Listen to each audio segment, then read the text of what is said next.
सब मिलके जो है बिहार को बदल सकते हैं। जब तीन सुदामा है, 2 कृष्ण है। तीन सुदामा और 2 कृष्ण।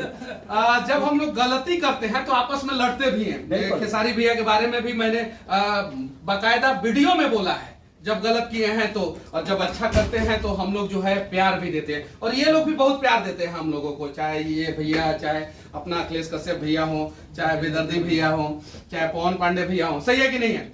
तो आइए हम लोग एक प्रयास किया जाए, हाथ मिलाया जाए और टांग खींचने की जगह पे हाथ खींचा जाए और बिहार को बदला जाए। कौन भैया तैयार है? हम सब मनीष भैया के और खासकर अखिलेश कश्यप भैया इधर साथ में है, तो बदला जाए बिहार को। सब लोग की प्रयास होनी चाहिए, इस 5 हाथ से नहीं। मुझे लगता है कि ये 10 करोड़ हाथ अगर एक हो जाए तो हम एक होना है, और एक होकर हमें बिहार की उन्नति के लिए बात करनी है, उन्नति के, अपने भाषा के गरिमा के लिए बात करनी है, और कोशिश